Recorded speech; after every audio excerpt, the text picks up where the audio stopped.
आपने ये समझ लिया कि रेसिपिएंट कई बार ड्यूअल कैपेसिटी में हो सकता है। ड्यूअल कैपेसिटी में कैसे? रेसिपिएंट जो है उसका खुद का सप्लाई का बिजनेस है, और क्योंकि उसका सप्लाई का बिजनेस है तो वो एज अ सप्लायर जीएसटी में रजिस्टर्ड है अपने जीएसटी को भरने के लिए।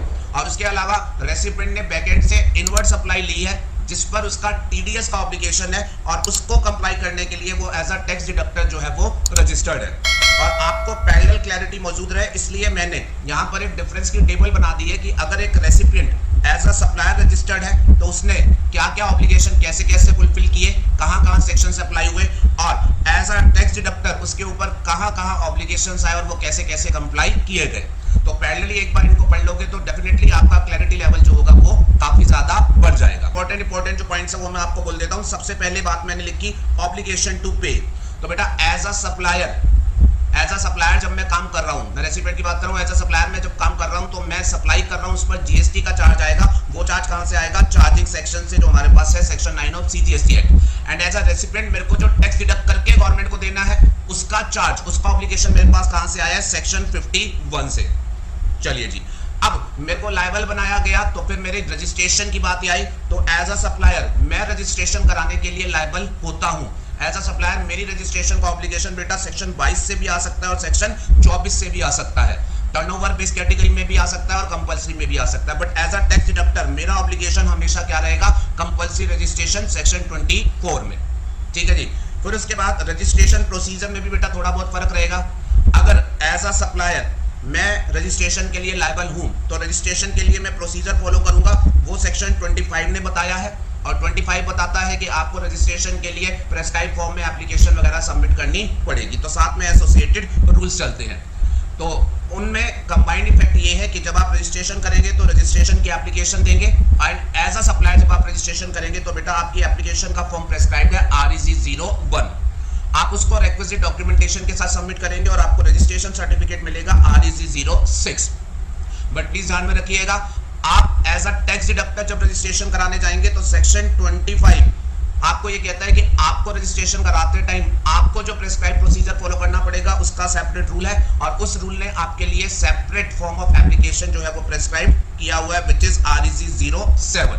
And it is obvious, supplier की कैपेसिटी में रजिस्ट्रेशन कराओगे तो डिटेल्स अलग सबमिट करनी होगी, टैक्स डिडक्टर की कैपेसिटी में रजिस्ट्रेशन कराओगे तो डिटेल्स अलग सबमिट करेगी, जिस वजह से फॉर्म जो है वो आपका अलग है। रजिस्ट्रेशन का जो सर्टिफिकेट होता है वो बेटा हमेशा REC 06 की फॉर्म में ही आता है। तो डिफरेंस कहां पर है? डिफरेंस है बेसिकली हमारे पास फॉर्म में। अच्छा, इसके अलावा एक इंपॉर्टेंट डिफरेंस पीछे भी बोला था बेटा, आप जीएसटी में जब रजिस्ट्रेशन कराओगे तो रजिस्ट्रेशन होता है पैन बेस्ड, लेकिन टैक्स डिडक्टर के लिए स्पेशल क्या है? वो बेटा अपना पैन बेस्ड रजिस्ट्रेशन भी करा सकते हैं, और अगर वो पैन ना दे करके इनकम टैक्स में अगर उनके पास 10 नंबर है और वो 10 नंबर देना चाहते हैं तो वो 10 नंबर बेस्ड भी रजिस्ट्रेशन जो है वो करा सकते हैं। Are you okay with this?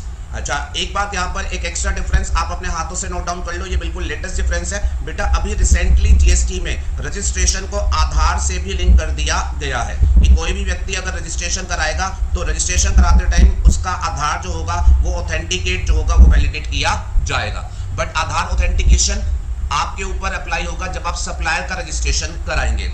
जो टैक्स डिडक्टर वाला रजिस्ट्रेशन होगा बेटा उसमें आधार ऑथेंटिकेशन जो है वो एप्लीकेबल नहीं है, उसमें आधार ऑथेंटिकेशन एप्लीकेबल नहीं है। आधार ऑथेंटिकेशन की स्टोरी वो बेटा रूल 8, 9 और 10 में लिखी गई है, और ये रूल जो है सप्लायर के रजिस्ट्रेशन की बात करते हैं। टैक्स डिडक्टर के लिए जो रूल है वो रूल नंबर 12 बात करता है, उसमें आधार ऑथेंटिकेशन की स्टोरी नहीं लिखी गई है, तो वहां आधार ऑथेंटिकेशन एप्लीकेबल नहीं है। अगला पॉइंट, जब बेटा रजिस्ट्रेशन कराएंगे तो हमारे पास पोर्टल पर लेजर खुल जाएंगे। एज अ सप्लायर रजिस्ट्रेशन कराओगे तो 3 लेजर खुलेंगे, E liability ledger, E cash ledger and E credit ledger. क्योंकि एज अ सप्लायर आप जीएसटी देंगे तो वो क्रेडिट और कैश दोनों से देंगे, बट आप एज अ टैक्स डिडक्टर जब रजिस्ट्रेशन कराओगे तो आपको ऑलरेडी बता चुका आपके सिर्फ 2 लेजर खुलेंगे, E liability ledger and E cash ledger. क्योंकि आपकी लायबिलिटी है टीडीएस देने की और वो लायबिलिटी आपको कैश में देनी है, तो सिर्फ आपके 2 लेजर खुलेंगे। फिर उसके बाद बेटा रजिस्ट्रेशन को लेकर के एक और पॉइंट मैंने लिखा हुआ है प्रीमाइस बेस्ड रजिस्ट्रेशन। इसको अभी आप पेंडिंग छोड़ दीजिएगा, इसको स्टेज पर अभी आप नहीं समझ पाएंगे, मैं नेक्स्ट लेक्चर में इसको लॉजिक के साथ आपको कवर करके दूंगा। इसको अभी आप पेंडिंग छोड़ देना, इसको मत पढ़ना आप होमवर्क में भी। फिर उसके बाद बेटा पेमेंट रिलेटेड बात वो आप सारी समझ चुके हैं। रेसिपिएंट एज अ सप्लायर जो काम कर रहा होगा उस पर उसे जो जीएसटी देना होगा वो जीएसटी कब पेबल बनेगा उसके लिए वो क्या देखेगा? अपनी टाइम ऑफ सप्लाई। जो कि वो सेक्शन 12 गुड्स के लिए या 13 सर्विसेज के लिए पढ़ के निकालता है।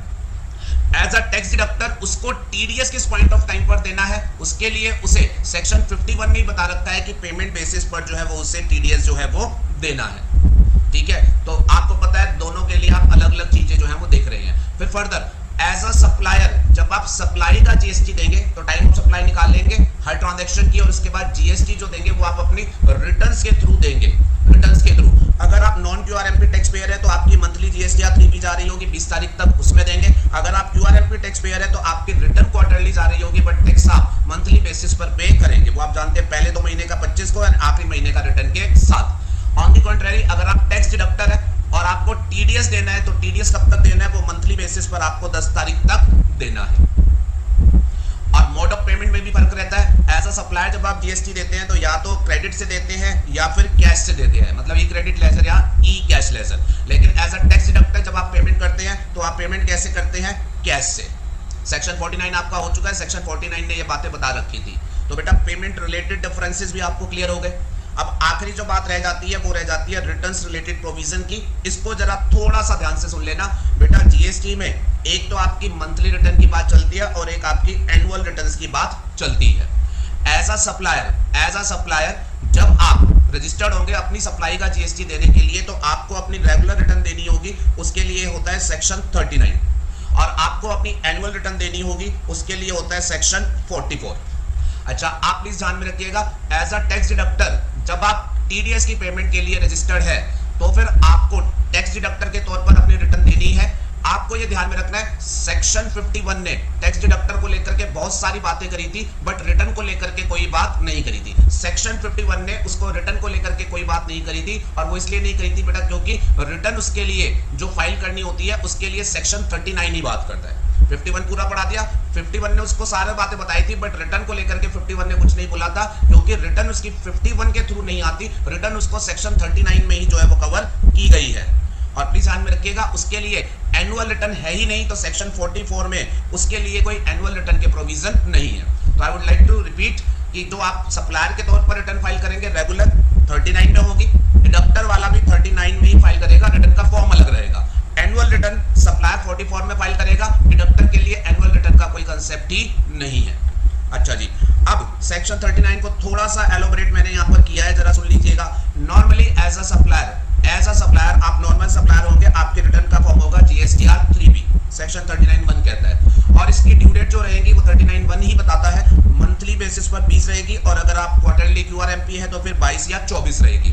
फिर उसके बाद सेक्शन 39 में सबसेक्शन 6 ये कहता है ये ड्यू डेट अगर जरूरत पड़े तो कमिश्नर जो है वो एक्सटेंड कर सकता है, 39(6) बोलता है। एंड सेक्शन 39(9) वो ये कहता है कई बार एसएससी से रिटर्न फाइल करते टाइम मिस्टेक्स हो जाती है, अगर मिस्टेक्स उन्हें आगे चल के पता चलती है तो वो अपनी सब्सिक्वेंट रिटर्न में उसे ठीक कर सकते हैं।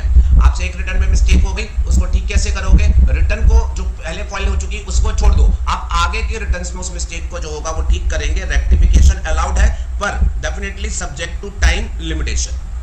वो टाइम लिमिटेशन सेक्शन 39(9) में लेट डाउन है, अभी उसके बारे में बात नहीं कर रहे, बट डेफिनेटली आपको रिटर्न रेक्टिफिकेशन का अधिकार है, बट एक टाइम लिमिटेशन के अंदर 39(9) आपको ये अलाउ करता है।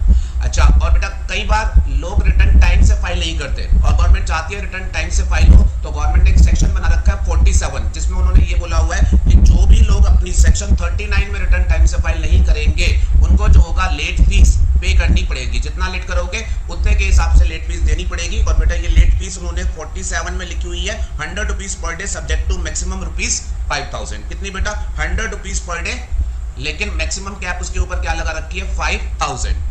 अब यहाँ ये ध्यान में रखना, ये सीजीएसटी की है, इतनी ही आपको एसजीएसटी में भी जो होगी साथ में लेट फीस जो होगी वो देनी पड़ेगी। ठीक है, तो रिटर्न अगर 10 दिन भी लेट होगी तो सीजीएसटी वाले आपसे 10 दिन के 1000 रुपए ले लेंगे, और साइड बाय साइड ये एसजीएसटी वाले भी आपसे जो होगा वो 10 दिन के 1000 रुपए ले लेंगे। लेट फीस का सेक्शन 47 है। ठीक है, अब बिल्कुल पैरेलल साइड पर एज अ टैक्स डिडक्टर आप जब रिटर्न फाइल करेंगे तो मैंने आपको सबसे पहली बात ये बोली, रिटर्न फाइलिंग के लिए सेक्शन 51 ने कुछ नहीं बोला, रिटर्न आपके सेक्शन 39 में ही फाइल होती है, सिर्फ फॉर्म अलग है जीएसटीआर 7। दूसरा, ये जो रिटर्न आप फाइल करेंगे इसकी ड्यू डेट जो है वो ड्यू डेट भी जो है बेटा उन्होंने अलग बताई है, मंथली 10 तारीख तक। और इसका लॉजिक मैंने बता दिया है, 10 तारीख तक आप रिटर्न से पे करोगे तभी तो सामने वाले को इसका बेनिफिट टाइम से पहुंचेगा। अच्छा, जरूरत पड़ने पर यहाँ भी 39(6) में कमिश्नर ड्यू डेट एक्सटेंड कर सकता है। यहाँ भी अगर कभी रिटर्न फाइल करते टाइम आपसे मिस्टेक हो जाए तो 39(9) में जो रेक्टिफिकेशन की फैसिलिटी है उसके हिसाब से आप रेक्टिफिकेशन ऑफ एरर कर सकते हैं, again subject to the time limitation. और अगेन अगर आप रिटर्न लेट फाइल करेंगे तो यहां पर भी आपको जो होगी सेक्शन 47 में जो होगा वो लेट फीस लगेगी। बेटा एज अ सप्लायर आप 39 में रिटर्न फाइल करते हो, लेट करते हो, 47 लेट फीस लगा देता है। एज अ टैक्स डिडक्टर भी आप 39 में ही रिटर्न फाइल करते हो, लेट फाइल करते हो, आपका सेक्शन 47 जो है वो लेट फीस लगा देता है। और लेट फीस वही है 100 rupees per day subject to maximum of rupees 5000। फिर उसके बाद बात आएगी एनुअल रिटर्न की। Last 2 minute, annual return tax deductor को तो फाइल ही नहीं करनी तो बात खत्म, लेकिन एज अ सप्लायर आपको एनुअल रिटर्न फाइल करनी होती है। उसका सेक्शन क्या होता है? सेक्शन 44। ये बेटा आपको GSTR 9 की फॉर्म में जो है वो सबमिट करनी होती है। इसकी टाइम लिमिट रूल्स में लिखी गई है associated, that is annually by 31 December. इसके एक्सटेंशन को लेकर के सरप्राइजिंगली रूल 80 में कोई प्रोविजन नहीं है। रेगुलर रिटर्न के लिए बोल रखा है कमिश्नर टाइम पीरियड एक्सटेंड कर सकता है, बट एनुअल रिटर्न के एक्सटेंशन के कोई प्रोविजंस नहीं है। और आपकी एनुअल रिटर्न अगर कभी आप लेट फाइल करोगे तो उसमें बेटा अगेन सेक्शन 47 जो है वो लेट फीस लगा देता है। रेगुलर रिटर्न के केस में लेट फीस 47(1) के थ्रू लगती है, that is 100 rupees per day, maximum 5000। But annual return के केस में आपकी लेट फीस 47(2) के थ्रू लगती है, which is 100 rupees per day. But इसमें जो मैक्सिमम लिमिट है वो बेटा 5000 रुपए नहीं है, मैक्सिमम लिमिट इसमें है 0.25% of turnover in the state और यूटी। आप जिस स्टेट में रजिस्टर्ड हो, आपने वहां से कितना टर्नओवर किया, उस टर्नओवर का 0.25% जो होगी वो आपकी लेट फीस लगा दी जाएगी मैक्सिमम। ठीक है, तो डेली 100 रुपए per day subject to this maximum, ये आपको लेट फीस देनी है under CGST। And same amount की लेट फीस जो होगी वो आपको SGST में भी जो होगी वो पे करनी पड़ेगी। एक बार इससे तसल्ली से